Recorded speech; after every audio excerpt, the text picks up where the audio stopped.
Good morning, good afternoon, and good evening, everybody. Welcome to today's episode of the NeverPeak Project Podcast. I'm your host, Coach Ranger, and in today's episode, we're going to be diving into 3 strategies to help you as a solopreneur lead your business effectively by leading yourself. So go ahead and grab a beverage of your choice, sit back, relax, and listen in as we talk about a few of my favorite strategies to lead an effective business while you are the only employee. Now, today we're going to be talking about a few different things that I've been doing to make sure that as a solopreneur, I am focused on the mission, able to make clear decisions to move my business forward. And all of these tips fall into 3 major categories. The very first is clear mission and vision. The second is accountability and self-management. And the third is all about seeking support. For the first category of mission and vision, I touched on this a little bit last week in our episode about the lessons that I learned from running a nonprofit for a few years, but this is something that I'm going to harbor in constantly throughout a lot of my content, is the importance of a clear mission and vision statement in your business. Just like on my walk across America, I had a very clear mission as to why I was doing it. I was doing it to highlight, learn from, and work with people in the US that are making a difference in their communities. And that helped me really make decisions about what I was going to be putting my attention and focus on at any given point throughout the journey, whether it was in terms of finding guests for my podcast, in terms of taking days off or side missions that I wanted to accomplish. It helped me really focus on what it is that I wanted out of that adventure. Stepping that back into the business side, having a clear mission when it comes to your business does just that. It helps you focus on the aspects of your business that you really want to focus on. Which events do I go to? Which offers do I work towards? Which collaborations do I put my time, energy, and attention into? It really all just stems down to having a clear mission for your company. And where vision comes in is it's about creating a clear vision for your overall life. What vision do you want to create with the work that you do? And the way that I describe it in my workshop, The Power of Purpose, is your vision is the overarching mountain range and scene that you want to create. It is the mountain range. It's the waterscapes. It's all the minute details, the flora, the fauna, everything that encompasses the life that you want to create for yourself. Whereas the mission statement will focus on one specific mountain. And that's what you kind of want to create for different parts of your life, and specifically your business. The 3 main aspects of your mission statement is it should be one sentence, it should be clear and concise enough that a 12-year-old can understand it, and you should be able to recite it under extreme pressure. So those are the 3 main things that you need to focus on with your mission statement. And if you want to learn more about the mission or vision statement, I'll put more details for the workshop below. But that is really what you want to focus on, is having a clear idea of the purpose and reason that you are actually here in business. That's going to help you stay focused when times get tough, when you aren't really sure what decisions to make, and of course, enroll people in being a customer and a part of the community and vision that you're trying to create. And in terms of actionable tools to really focus in on your mission statement, here are 3 tips. The first one is the general template for your mission statement. The template is I help target audience achieve results through methodology. And be sure that you include some of your values, some verbs and action words that really resonate with you. The second is to create a vision board, something that you can look at and very clearly see what it is that you're trying to create, what problems you're trying to solve, as a way to kind of really focus on what you want out of the business. I have a metaphor board where I have put in different pictures that mean different things to me. For example, there's a lily pattern with a frog on it for one of them. And that's really about reminding myself to chunk down from time to time. Instead of trying to jump over from one side of the pond to the other in one swoop, to know that I can take smaller steps to get to the other side. There is the woman in a red dress that represents distractions in business, and there's a whole bunch of other ones. I'll probably do a workshop or a specific episode about that in the future, but really it's just about having ways to remind myself of these lessons that I've learned along the way. And the third one is to either journal or set a time. Either journal or set aside some time every day to do some visualization on where you want your business to go in the next 3 to 5 years. Really get clear on the outcome that you're looking to create for yourself so that you'll know when you've gotten there and when it's time to change things up a little bit and write new goals for the business. The next area is really around accountability and self-management. That's a big problem that I've heard from a lot of other solopreneurs, including myself, is that you kind of go from, for a lot of people, they have a job or they have a manager, there's that hierarchy, and you're reporting to someone constantly that's checking in on you and making sure that you're getting your work done. Whereas when it comes to owning your own business and being a solopreneur, you've kind of started to take over every single category. You're the finance department, you're the management team, you're the C-suite, you're the intern, you're the graphic designer, the podcast host, you're a little bit of everything. And oftentimes, we kind of create ideas of things that we want to do, but don't always follow through on them. And I think there is that level of we would rather do the easier things so that we feel more accomplished rather than sitting down and spending time doing the harder stuff that takes more time.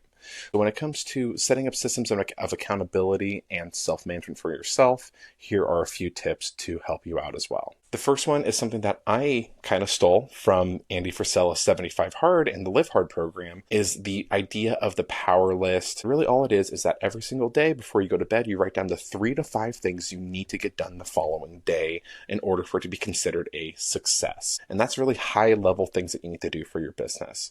For example, on my power list, Monday, Wednesday, and Friday is related around the podcast. Mondays, I need to record an episode and I need to get it out. Wednesdays, depending on if I have a guest or not, it's either getting that up and edited or just making sure that I am good to go for the rest of the week. Same thing with Fridays with the self-employment updates. It's these non-negotiables that this needs to be done by the end of the day in order for it to be a success. And for me, a lot of the time, writing my memoir about my walk across America is on that as well. So it's really just about identifying those big items that will really move you forward in your life and business. Something that has worked for me pretty well is the idea of public commitments. I posted that I was doing my walk across America all over social media. When I was doing my first half marathon, I posted about it so that others would know about it. And posting about it really helps you have an external force of accountability that's free, but it's still not as effective as other methods. It definitely helps. And what I've noticed is that when you talk about the things that you want and the things you want to create and see in your business, oftentimes others will talk to you about it and find ways to help and support you. So be open about your goals and what you want to create and see what others can do. And when it comes to others, a big piece that I would really harbor in on and urge you to take into consideration is the idea of an accountability buddy or coach. The reason for that is because when you have an accountability buddy or a coach that you meet with every single week, you have to say out loud to another living, breathing person that you either did or did not do something that you said you would. It kind of forces you to keep everything urgent and important. Something that I've seen a lot of solopreneurs do is they kind of have that hierarchy, that important and urgent graph that we've kind of seen. And a lot of things fall into that important but not urgent category. But over time, those end up in the urgent and important category and either aren't 100% what we wanted to create from it, or they kind of just fall flat. But when you have somebody that you talk to every single week, like a buddy or a coach, it keeps everything at a constant state of urgency so that you get a lot more done. And that's been extremely beneficial for me, even as a coach, as an accountability coach. Having my own accountability buddy and coach has been super helpful to make sure that I get everything that I say I want to get done. The last portion that I want to talk about for today is the idea of seeking support as a solopreneur. Say that 5 times fast. And the idea is that we are doing all of this on our own. We are, again, the finance department. We're all these different pieces of the puzzle. But sometimes in order to really create and get to where we want to go, we need other people's support and assistance. This isn't something that you can do alone. So what I would suggest are these 3 main things. The first one is finding a network, finding a club or a group or just a room of like-minded people that want to see you succeed and then themselves also want to succeed. And this could be in the way of referral networks like the BNI or BRN groups that I'm in. It could be professional networking events or even just boards of directors of nonprofits where everybody else there is a dedicated individual to self-improvement and the cause that they're looking to support, and just really helps you stay focused and motivated towards different aspects of your life. So I would say that the first thing there is finding a group of people that you connect with and you can support and be supported by. The next one is being open to the idea of having a virtual assistant or somebody to help you take some work off of your plate. Right now, I'm not working with any virtual assistants, but when I was on my walk across the country, I hired a podcast editor to help me out with the podcast while I was on the road. And this was super helpful because all I had to do was pay, $40 to $60 per episode, and I didn't have to worry about the hours of editing that went into creating that content.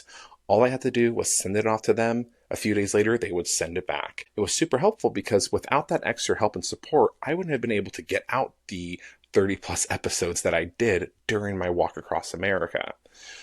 So when it comes to that, find ways to leverage the support of virtual assistants, whether it is somebody on Fiverr or somebody in one of your networking groups. Just find the services that would be the most useful for you to hire and use so that you can get the work done that you really, really want to focus on. And the very last tip is ABL.